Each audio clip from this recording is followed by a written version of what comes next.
It's not just going to be this autonomous person that's just bopping around and doing a bunch of stuff. It very much so needs a prompt, right? I saw a post somewhere where it said these tools are not end to end, they're middle to middle. So it's very good at that middle part, but it needs something to feed it to say, hey, this is what we need to work on.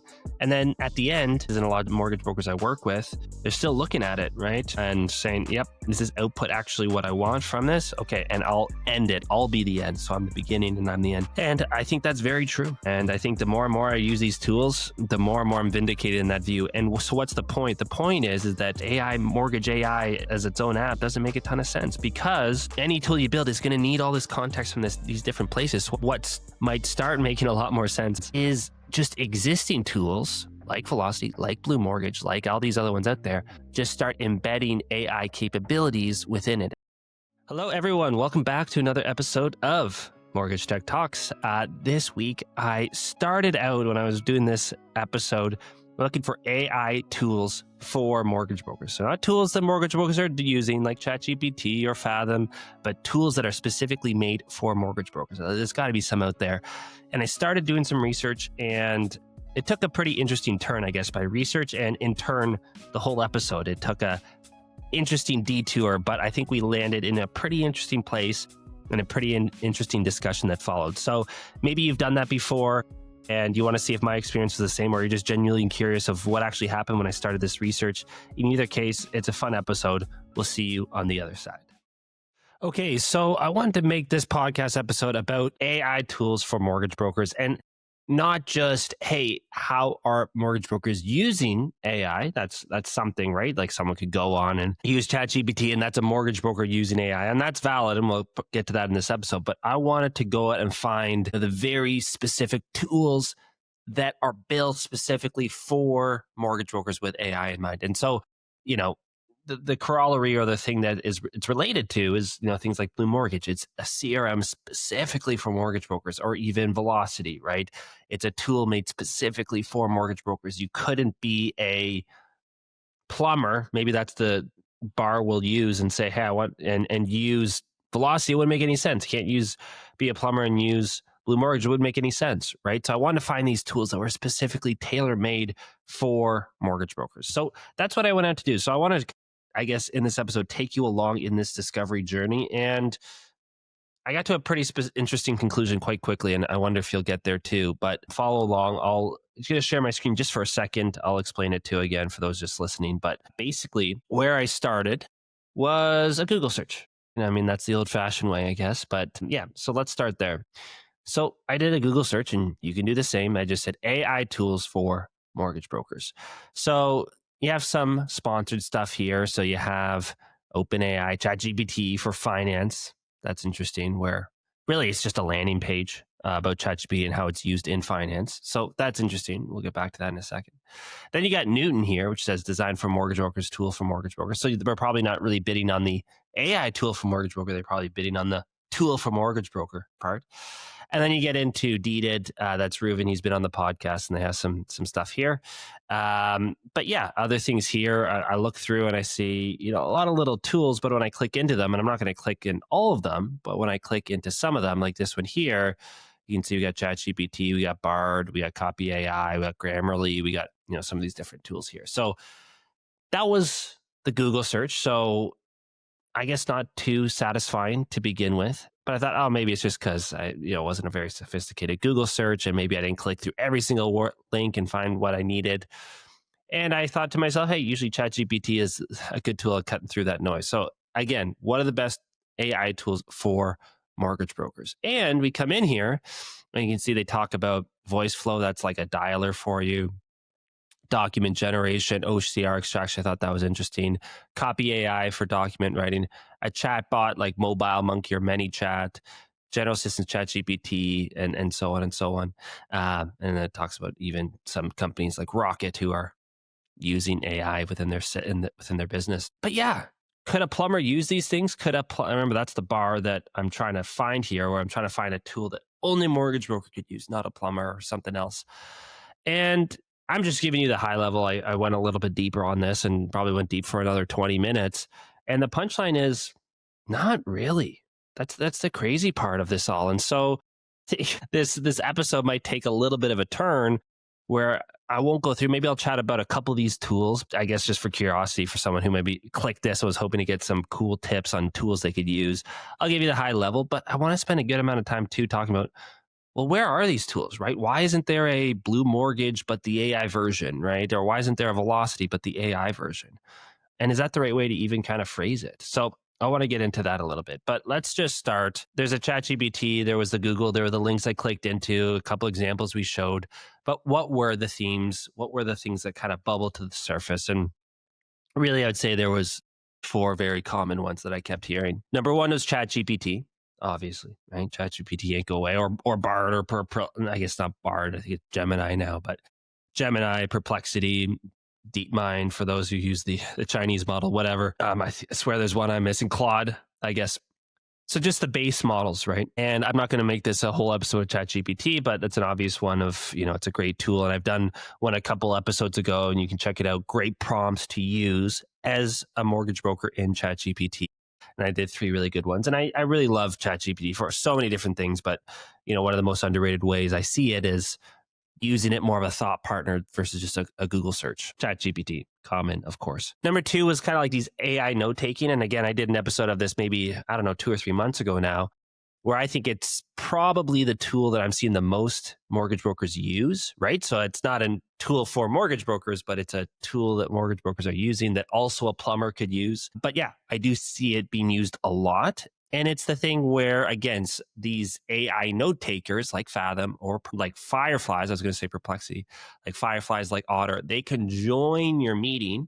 They kind of sit there and they just take notes, right? So they record the whole thing and then they'll summarize it in whatever way you want. So that came up a lot. I do think that's very interesting. Voiceflow and Bland, these are other ones. So you saw briefly on the ChatGPT thing, I've heard of Bland. I was on a stage not too long ago with Carter from Lendesk, and he was talking about using these types of tools, and someone was using it quite effectively. What they are, these types of tools they're these auto dialers, and they go out and they sound like an AI, right? They call maybe your client or maybe a list that you buy. Not that I necessarily recommend that, but you can go out and actually have a conversation, and they're getting pretty good. They're getting really, really cool. So that came up a lot, which I thought was interesting. And then finally, doc reading. That was kind of what we saw. OCR, I forget what OCR stands for, but it's kind of the document reader type tools, right? And people say, hey, it's the workflow or the common workflow that a mortgage broker might do is I have a document, a T4, something like that. I can upload it into whatever tool, maybe a specific one, probably even just ChatGPT, and say, hey, can you pull out how much they make, what's their income, blah, blah, blah, different things like that. And so, yeah, those types of tools as well. So when I did that search, AI tools for mortgage brokers, these were the common themes, kind of those 4 ones. Just a chat, AI note taker, AI caller, and then a document reader. But none of them passed the bar, right? None of them were able to pass that bar of, is this only for mortgage brokers? Can a plumber use it? And every single one, yeah, a plumber could use it, right? I keep using this example. Maybe it's not a great one, but the point remains that there was really none I could find that were specific to this industry. So I was a bit disappointed, and I was about to switch topics to, something else for this podcast. But I thought that's interesting in itself, right? That is something right there. So I wanted to just spend the rest of this episode and kind of give you my thoughts on why I think this is happening. So the first thing I think is that ChatGPT is just so good, right? Like, what's the reason why BluMortgage exists? And I'll pick on, ourselves, because I don't want to pick on anybody else and maybe ruffle feathers, but I'll pick on BluMortgage here and say, why does BluMortgage exist? Why can't someone just go out and buy Salesforce, right? The industry leader in CRMs. Well, the reason is because to get Salesforce to work for your business, you got to customize it. And sometimes that means hiring someone. Sometimes that means months and months of work. And at the end of it all, you still might not get what you want. That's not the case with ChatGPT. Like, as a mortgage broker, you're not going in there and saying, I love this tool. I understand how it works, but I really got to do a lot of work to get it just to the point where it's actually useful for me, right? That's not the case, right? You're able to go in there and, of course, have the conversation, but it's just gotten very advanced in a lot of different ways, and that it can do searches now. It can obviously read documents now. It can do this agent mode, which I talked about last week or maybe the week before, where it'll actually be able to browse, go on the internet and browse different browsers for you and book times with you. So ChatGPT has just gotten so good. So what does that mean? It means, well, yeah, two things. One is there's not really any need, like people aren't looking, right, for other tools because they're just like, I'm getting what I need out of ChatGPT. But maybe more importantly, I think maybe companies like us are like, hey, maybe I want to make BluMortgage, but the AI version, they're just saying, well, what's the differentiation? Is it really worth it for me to go out and spend a bunch of time and do a bunch of R&D and spend all this money and spend all this time when it's actually not going to be that much? It might be a little bit better than ChatGPT, but maybe not really, actually, right? Maybe what mortgage brokers really need from an AI tool, ChatGPT is just already doing for them. It does so much, right? And the example I always do is we used to use this tool called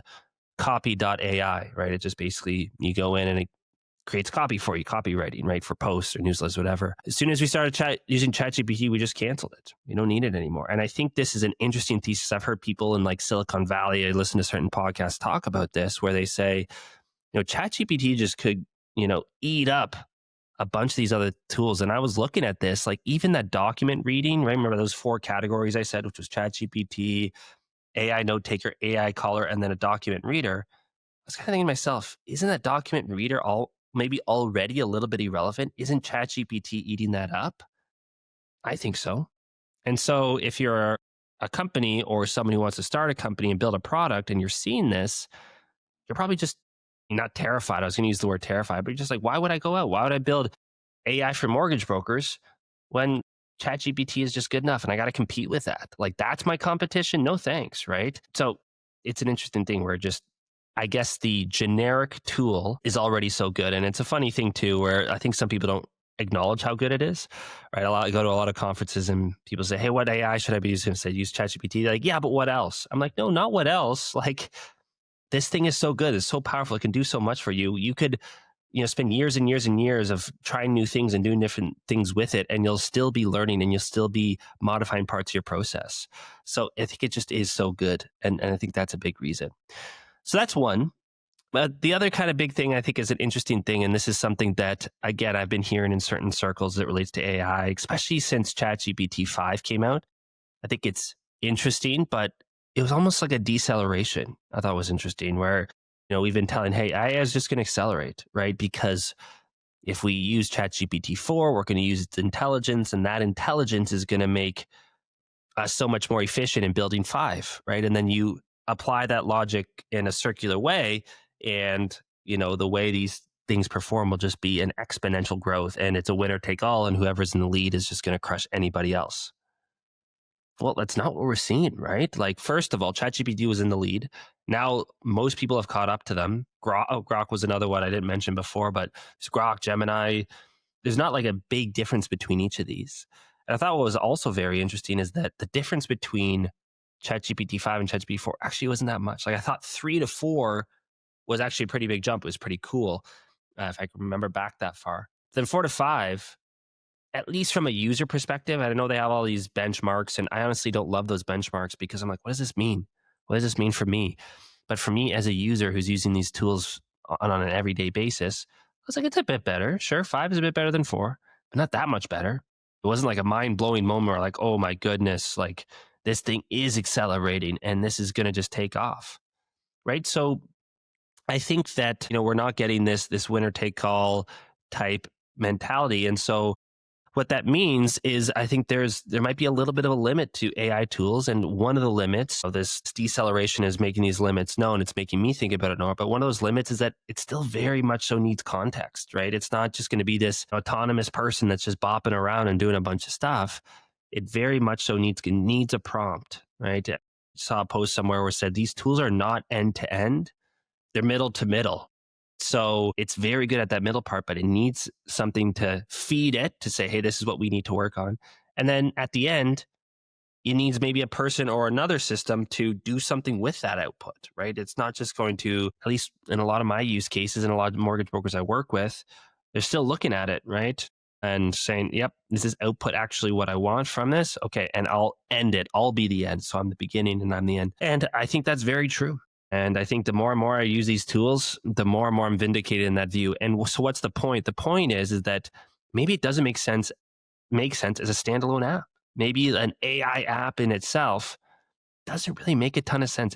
Mortgage AI as its own app doesn't make a ton of sense, because any tool you build is going to need all this context from these different places. So what might start making a lot more sense, I had a tough time with that sentence, is just existing tools like Velocity, like BluMortgage, like all these other ones out there, just start embedding AI capabilities within it. And so it's not going to be like, you go out one day and then you buy the latest AI tool.